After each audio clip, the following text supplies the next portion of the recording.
Om Swastiastu, selamat siang Mas Dharma dimanapun Anda berada. Senang sekali saya Dewi Adiani akan menemani siang hari Anda di program Talk Show Bina Rohani Hindu.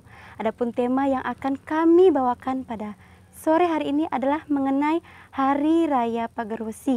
Bina Rohani Hindu ini merupakan salah satu program yang dirancang oleh penyelenggara Hindu Kabupaten Luhut Timur yang bekerja sama dengan Pokjaluh Agama Hindu Kabupaten Luhut Timur guna mendukung kinerja penyuluh agama Hindu Kabupaten Luhut Timur di masa era pandemi seperti sekarang ini.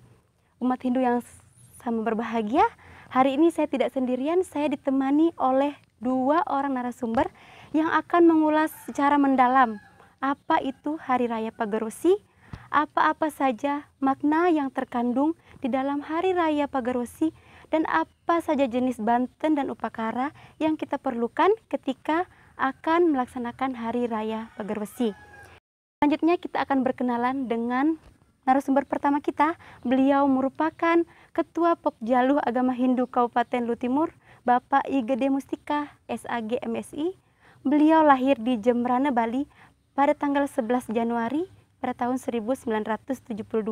Beliau menyelesaikan program diploma di kampus IHDN Denpasar pada tahun 2006, kemudian melanjutkan program sarjana di kampus Unhi pada tahun 2008 dan memperoleh gelar magister pada tahun 2015 di kampus Unhi.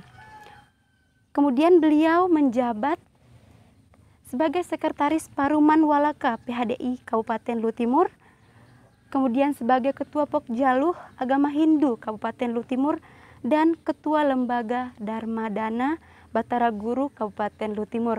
Om Swastiastu Bapak. Swastiastu. Bagaimana kabarnya Bapak? Astungkara, baik. Baik Bapak ya. Astungkara, kita semua masih sehat. Astungkara. Kemudian kita akan berkenalan dengan narasumber kedua kita. Beliau merupakan salah satu dari penyuluh agama Hindu Kabupaten Luhut Timur, Ida Ayu Mas Putri Andini.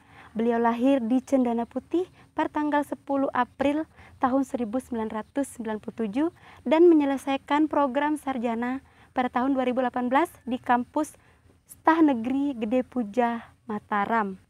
Om Swastiastu, Ida Ayu. Bagaimana kabarnya? Sehat. Astungkara, kita semua masih dalam lindungan Ida Sang Yang Widiwasa. Umat Sedharma dimanapun Anda berada, Hari Raya Pagar Wesi merupakan hari raya besar dalam umat Hindu. Hari raya ini seperti Hari Raya Galungan dan Hari Raya Kuningan. Karena hari raya ini memiliki makna yang sangat mendalam bagi umat Hindu, terkhusus dari umat Bali, maka sekarang kita akan mengulas mengenai Hari Raya Pagar Wesi itu sendiri. Kita akan memulai dari narasumber pertama, Bapak I Gede Mustika. Bapak ini Hari Raya Pagar Wesi ini apa makna secara filosofisnya dan apa tujuan kita melaksanakan Hari Raya Pagar Wesi ini? Silahkan. Ya, terima kasih sebelumnya Om Swastiastu. Om Swastiastu. Adik Dewi yang manis sekali pada kesempatan ini. Terima kasih Pak. Hari Raya Pagar Wesi itu dirayakan hampir sama dengan Hari Raya Galungan, Kuningan yang berdasarkan Pawukon. Kita banyak sekali mempunyai hari raya yang dilaksanakan setiap 6 bulan sekali. Nah, Hari Raya Pagar Wesi ini kalau dirunut dari bahasa atau katanya pagar dan wesi. Pagar itu artinya pagar, wesi artinya besi yang kuat. Jadi dalam dirangkaikan menjadi sebuah kata itu pagar wesi adalah pagar atau perlindungan yang kuat untuk membagari diri.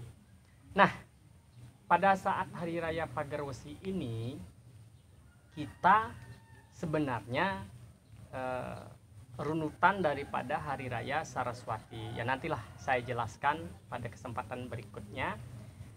Makna filosofis daripada perayaan Hari Raya Pagar Wesi ini adalah sebagai simbol keteguhan iman. Jadi pada saat Hari Raya Pagar Wesi ini kita memuliakan atau memuja Sang Yang Widiwasa sebagai manifestasinya sebagai Sang Hyang Paramesti Guru, yaitu guru alam semesta. Kenapa gitu? Seperti yang saya sebutkan tadi bahwa pada saat hari raya Saraswati itu hari hari turunnya ilmu pengetahuan dirangkai dengan Banyu Pinaro, kemudian hari Sumeribe Sabuh Mas, makanya ketemu dengan hari raya Pagarwesi. Sebagaimana jatuhnya turunnya hari ilmu pengetahuan, kemudian bagaimana kita menghormati seorang guru. Jadi tidak saja dalam hal ini kita menghormati Sang Hyang Paramesti Guru sebagai guru alam semesta, tetapi kita juga harusnya menghormati yaitu catur guru. Yaitu yang pertama Sang Hyang Paramesti Guru itu sebagai guru swadhyaya, kemudian guru rupake, guru pengajian, dan guru wisese. Nah, catur guru ini dalam hal perayaan hari raya Pagarwesi, kita jangan lupakan hanya memuja Sang Hyang Paramesti Guru. Nah, selain sebagai makna filosofis adalah simbol keteguhan iman, hari raya Pagarwesi ini juga bertujuan untuk memagari diri. Bagaimana ilmu pengetahuan yang kita miliki agar bisa membentengi diri kita dari hal-hal negatif. Itu makna filosofis. Sebenarnya banyak makna filosofis, nantilah saya jelaskan lagi, karena pada kesempatan ini dari makna filosofis tersebut kita bisa mengambil makna-makna lain tersebut. Itu Dede. Baik, terima kasih Bapak Ya. untuk jawabannya. Yang saya tangkap bahwa Hari Raya Pagarwesi ini merupakan hari yang kita peringati untuk membentengi diri kita. Ya. Seperti itu Bapak ya. Ya. Selanjutnya saya akan berpindah ke narasumber kedua, yaitu Dayumas. Dalam konsep Tri Kerangka agama Hindu, yakni Tatwa, Susila, dan Upakara. Ketika Hari Raya Pagarwesi seperti saat ini, Upakara atau bebantenan apa saja yang kiranya kita harus persiapkan untuk menyambut Hari Raya Pagarwesi? Silakan. Baik, terima kasih. Sebelumnya tidak lupa Tiang mengucapkan Pengastungkara Penganjali, Om Swastiastu, Om Awigenam Astu Namasidam. Jadi, berkaitan dengan Hari Raya Pagarwesi, seperti yang telah dijelaskan tadi oleh Bapak Ketua Pokjaluh, di mana Hari Raya Pagarwesi ini merupakan hari suci yang dilaksanakan oleh semua umat Hindu. Nah, Hari Raya Pagarwesi ini juga sama halnya seperti Hari Raya Galungan maupun Hari Raya Kuningan, karena merupakan rerainan jagat, di mana semua umat melaksanakan atau merayakan hari raya tersebut dimanapun kita berada. Nah, pada Hari Raya Pagarwesi ini, kita juga memuja ide Sang Hyang Dewasa dalam manifestasi beliau, yaitu sebagai Sang Hyang Pramesti Guru, yang merupakan guru dari segala guru. Mengenai puja wali ataupun dalam mengenai puja wali, tentu ada reruntutan upekara atau bebantenan yang digunakan. Adapun bebantenan yang kita gunakan dalam perayaan Hari Raya Pagarwesi ini seperti yang dijelaskan dalam Parisade Hindu Dharma Indonesia, terdapat 2 poin penting. Yang pertama yaitu banten bagi para pinandita atau sulingge, atau biasa kita sebut dengan para purohita, di mana sang purohita ini merupakan sang guru loka atau guru yang paling utama dari masyarakat tersebut. Nah, yang kedua ada banten yang digunakan bagi masyarakat umum. Adapun banten yang digunakan oleh sulingge atau sang purohita tersebut yaitu yang pertama ada namanya sesayut pancalingga, yang kemudian dilengkapi dengan bebantenan lainnya seperti suci, peras, penyeneng, dan penek, atau biasa juga digunakan banten pejatian esoroh. Selanjutnya, untuk masyarakat kebanyakan atau masyarakat umum biasanya menggunakan Banten sesayut pagah urip, prayasita, dapetan, daksina, dan canang atau Banten sodan. Nah, tapi kita kembali lagi bagaimana dari desa, kala, dan patra tempat kita berada. Karena kadang-kadang desa, kala, patra seseorang atau di mana kita tinggal itu ada sedikit perbedaan baik dalam bentuk iatnya maupun yang lainnya. Terima kasih. Berarti yang dari Ibu jelaskan tadi bahwa ketika membuat upakara atau Banten akan dibedakan menjadi dua. Yang pertama untuk purohita dan yang kedua untuk masyarakat biasa dan awam seperti kita ini. Itu kembali juga tergantung pada desa, kala, dan patra. Terima kasih Ibu. Selanjutnya yang ingin saya tanyakan kembali ke Bapak Ketua Pokjaluh. Sebagaimana yang kita ketahui Bapak, bahwa Hari Raya Pagar Wesi ini jatuhnya di Buda Kliwon Wuku Sinta. Nah, Wuku Sinta ini merupakan wuku pertama Bapak ya, dari 30 wuku yang ada. Nah, mengapa Rahina Pagar Wesi ini dimasukkan ke dalam pewukon awal dari rerahinan kita sebagai umat Hindu? Silakan Bapak. Ya, terima kasih sekali lagi Dek Dewi. Seperti yang saya jelaskan tadi, wuku Sinta itulah wuku awal daripada 30 wuku yang kita miliki. Nah, yang terakhir adalah wuku Watu Gunung, di mana pada saat wuku Watu Gunung itu seperti saya jelaskan tadi adalah Hari Raya Saraswati. Nah, runtutan dari perayaan Saraswati menuju ke Pagar Wesi inilah adalah penutup, atau orang Bali bilang nemu gelang, dari Sinta Landep Ukir Kulantir sampai ke Watu Gunung itu. Nah, kemudian pada saat akhir dan awal inilah di mana akhir wuku itu turunnya ilmu pengetahuan, di awal kita menghormati guru. Jadi rangkaian itu seperti tadi saya jelaskan, pada saat Hari Raya Saraswati turunnya ilmu pengetahuan, bagaimana kita memuja saktinya Dewa Brahma yaitu Dewi Saraswati yang melambangkan bijaksananya kalau kita sudah memiliki pengetahuan. Kemudian besoknya ada hari pembersihan diri yang disebut dengan Banyu Pinaruh pada saat hari Redite atau minggunya. Nah, di hari Seninnya itu rangkaiannya itu masuk lagi kepada hari Sumeriba, di mana umat Hindu memuja manifestasi ide Sang Hyang Widi, misalnya Sang Hyang siapa itu yang Dewi Laksmi ya, ada yang namanya Sang Hyang Sri Sedana, rambut sedana, itu pada saat hari raya Sumeriba, hari Sumeriba. Nah, besoknya itu ada lagi Sabuh Mas.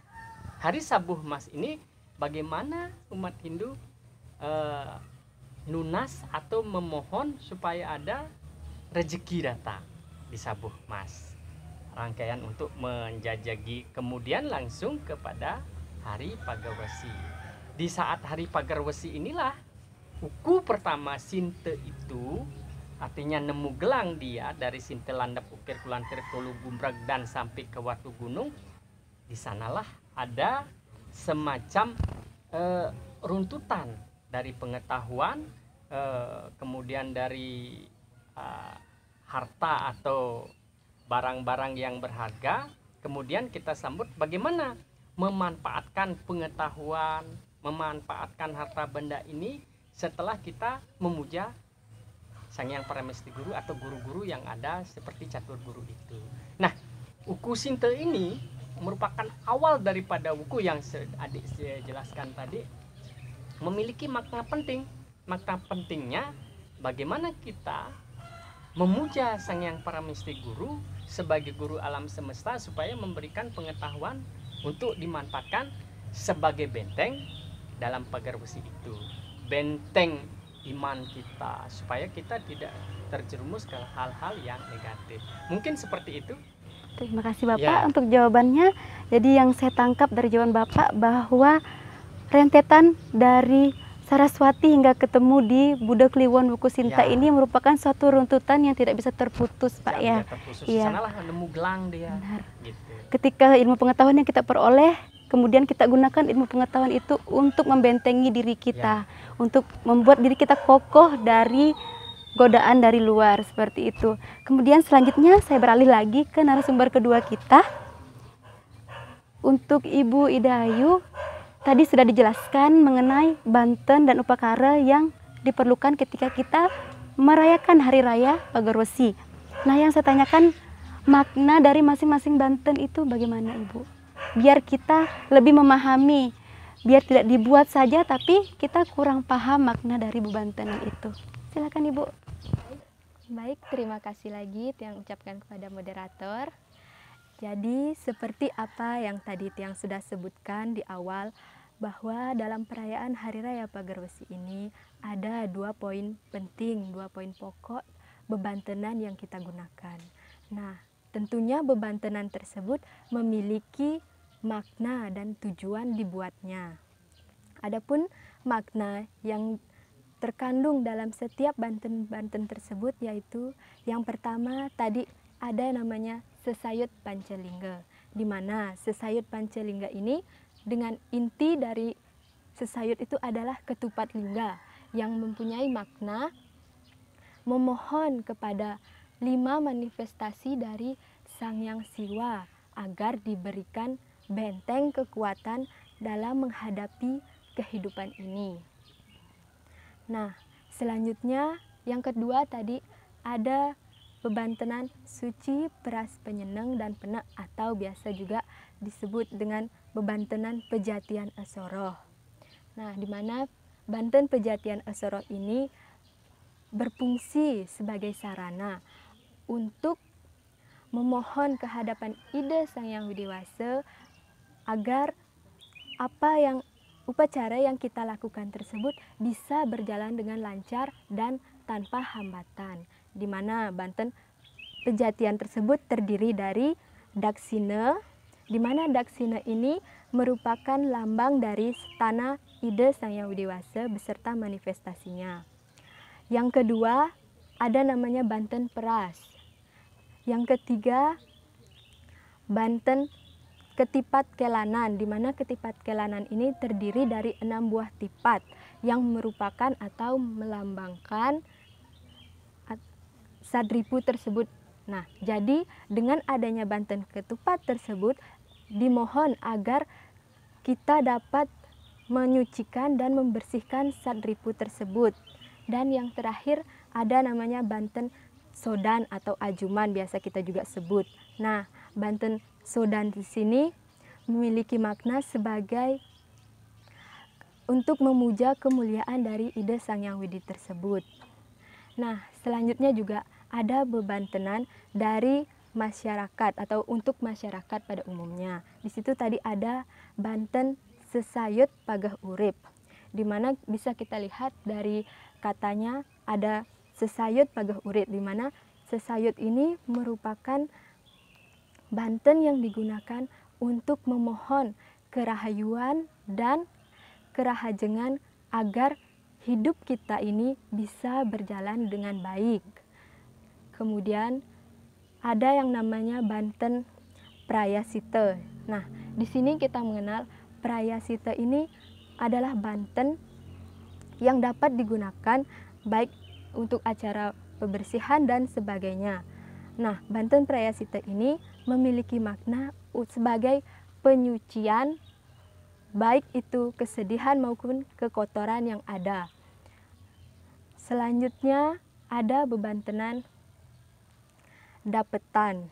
Nah, dapetan ini merupakan banten yang biasa kita gunakan juga untuk memohon kehadapan Ida Sang Hyang Widiwasa dan untuk memberikan ucapan terima kasih karena atas kehidupan yang telah diberikan kepada kita sehingga bisa menjalani kehidupan ini. Yang selanjutnya ada tadi saya mengatakan banten daksina. Nah, daksina seperti yang tadi saya sudah jelaskan, daksina ini merupakan lambang dari stana Ida Sang Hyang Widiwasa, di mana yang terdiri dari wakul dan serembeng. Wakul dan serembeng ini sebagai lambang dari Sang Hyang Ibu Pertiwi itu sendiri.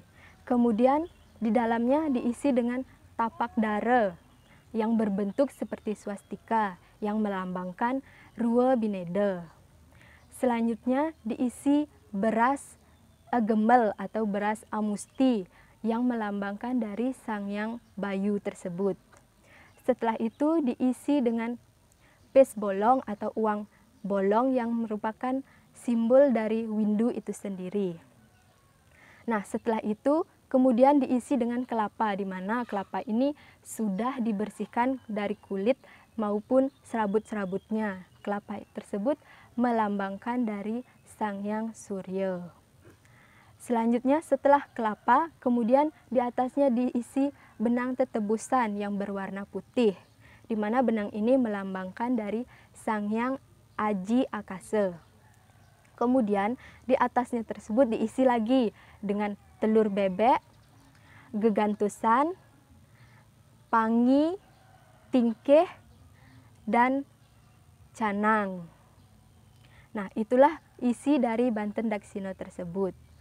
Selanjutnya, yang terakhir biasa juga kita gunakan Banten Sodan atau ajuman, di mana seperti yang saya katakan tadi, Banten Sodan ini merupakan suguhan kepada ide Sang Yang Dewasa atas kemuliaan yang telah diberikan kepada kita.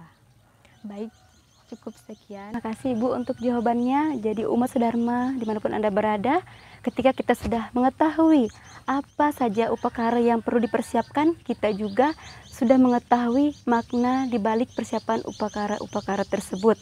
Selanjutnya yang terakhir, yang ingin ya, Dewi, ada silakan. saya bisa tambahkan sedikit. Iya Pak, silakan. Seperti apa yang disampaikan tadi oleh Adik Dayu, bahwasanya perayaan Hari Raya Pagarwesi ini seperti adalah rainan jagat.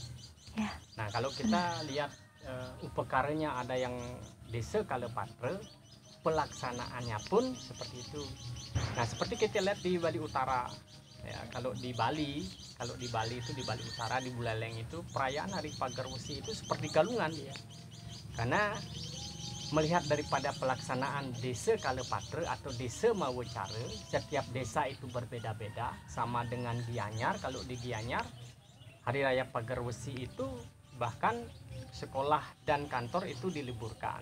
Katanya tidak boleh menduduki bangku di sekolah atau bangku di kantoran karena ilmu pengetahuan itu.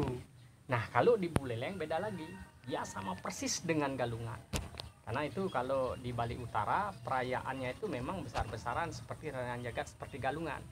Nah, tidak saja upakaranya tetapi pelaksanaannya juga berbeda di setiap daerah. Bahkan dalam satu kabupaten pun itu bisa berbeda, apalagi yang namanya satu provinsi. Nah, kita yang ada di daerah luar Bali seperti daerah Sulawesi, Kalimantan, Sumatera itu tergantung sekarang dari mana mereka berasal. Kalau misalnya ada saudara kita yang datang dari Buleleng transmigrasi di daerah Sulawesi, itu merayakan Pagarwesi dengan sangat meriah seperti Hari Raya Galungan. Nah, kalau kita misalnya semeton lain seperti dari Bangli, Tabanan, Gianyar, Jembrane itu, ya paling kita menghaturkan upakara seperti apa yang disampaikan Adik Dayu tadi, tidak melaksanakan seperti Hari Raya Galungan. Cuman Banten upakaranya kita haturkan di Merajan masing-masing. Itu perbedaannya di Sekalepatranya. Selain upakaranya, pelaksanaan kegiatannya pun berbeda. Jadi kita jangan memandang bahwa Hari Raya itu sebagai suatu pemborosan. Tidak. Jadi bagaimana kita sudah memiliki ilmu pengetahuan itu pakai benteng diri supaya iman kita semakin bagus, pelaksanaan agama juga bagus, artinya berkualitas, jangan melihat kuantitasnya saja, tetapi kita harus memiliki kualitas setiap kegiatan upacara keagamaan. Nah, hal-hal yang menjadi polemik di masyarakat itu kadang-kadang masyarakat bertanya, bagaimana pelaksanaan hari raya ini? Apakah saya harus mengeluarkan biaya yang besar ataukah saya tidak melaksanakan?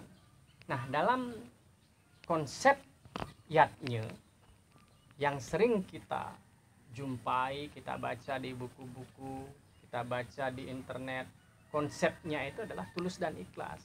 Kalau kita mempersembahkan sesuatu baiklah kita berpikir secara tulus dan ikhlas. Jangan hanya mengeluarkan wah, tetapi makna daripada pelaksanaan itu kita tidak paham. Seperti itu, Adik Dewi. Terima kasih Pak untuk tambahannya. Jadi berdasarkan desa kalepatrenya Pak ya. Ya. Selanjutnya yang terakhir ini Pak yang ingin saya tanyakan, yang ingin saya minta dari Bapak pesannya. Pesan Bapak sebagai Ketua Pokjalu Agama Hindu Kabupaten Luhut Timur kepada masyarakat Hindu mengenai pandemi COVID ini, bagaimana menghadapinya dikaitkan dengan magehin awak dari kata Pagarwesi itu sendiri Pak. Silakan. Ya, terima kasih. Seperti yang kita tahu bersama, setelah kita memiliki pengetahuan, otomatis kita harus selalu mawas diri. Mawas diri dalam artian begini. Setelah kita tahu bahwa ada pandemi, janganlah kita melakukan hal-hal yang dilarang oleh pemerintah. Misalnya sekarang ada yang namanya 3M, ya kan? Membersihkan tangan, kan? Mencuci tangan, Memakai masker. ya, memakai masker, kemudian Menjaga jarak. Itu ada mungkin tambahan lagi. Ada sekarang itu menjadi 5 kalau tidak salah itu. Makanya setelah kita memiliki pengetahuan yang dipakai untuk membentengi diri, kita jaga jarak itu. Jangan, kalau ada keramaian kita jangan ikut-ikutan, apalagi kalau kita katakanlah di pedesaan. Kalau di pedesaan memang sih yang namanya virus COVID-19 ini tidak terlalu, tetapi begitu ada semeton-semeton kita misalnya datang dari luar, datang ke desa kita, nah ini yang perlu diwaspadai, karena COVID ini barang tidak nyata. Beda kalau misalnya kita melawan musuh yang nyata kelihatan, otomatis kita bisa menghindar. Sebagai umat beragama yang memiliki ilmu pengetahuan, marilah kita jaga diri, membentengi diri, bagaimana supaya kita terhindar dari virus ini. Nah, yang terakhir, saya pesan kepada umat sedharma, selalulah untuk bagaimana caranya kita bisa melakukan hal-hal yang dianjurkan oleh pemerintah, mematuhi apa yang diperintahkan, menjauhi larangan yang disampaikan, kemudian memiliki kecerdasan untuk melaksanakan itu. Jangan sampai begitu kita sudah tahu, kita abai, kita melanggar. Ini yang tidak baik bagi kita. Sebagai umat beragama yang memiliki pengetahuan, marilah kita jaga jarak, mencuci tangan, dan memakai masker. Itu yang penting. Baik, sudah Pak ya? Ya. Terima kasih Bapak untuk pesannya kepada umat Hindu menghadapi pandemi COVID dikaitkan dengan magehin awak di Hari Raya Pagarwesi ini. Demikianlah diskusi kami pada sore hari ini. Jadi dapat saya simpulkan bahwa Hari Raya Pagarwesi merupakan hari raya yang besar bagi umat Hindu karena memiliki makna yang mendalam bagaimana melindungi diri kita dari apa yang kita kerjakan agar sesuai dengan ajaran Dharma dan agama kita. Kemudian terima kasih juga Bapak narasumber dan Ibu yang sudah menyempatkan waktunya untuk hadir bersama kami di kegiatan Bina Rohani Hindu ini. Suksema sekali lagi. Terima kasih juga untuk tim yang bertugas yang membantu untuk menyelesaikan kegiatan ini. Terima kasih juga saya sampaikan kepada Parisade Pura Tirta Buana Desa Margomulyo Kecamatan Tomoni Timur dan beserta jajaran pengurusnya yang telah menyediakan tempat untuk melaksanakan kegiatan ini. Akhir kata, saya mohon maaf bila selama proses pembuatan ini terdapat kesalahan-kesalahan karena tidak ada yang sempurna kecuali ide Sang Yang Widiwasa. Saya Dewi Adiani undur diri dan terima kasih. Om Santi Santi Santi Om. Om Santi Santi.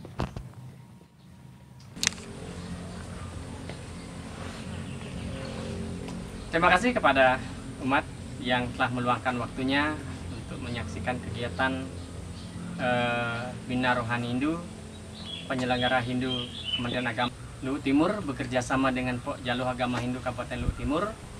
Kami mengucapkan Rahajeng Rahinan Pagarwesi Dumugi Rahayu Sareng Sami.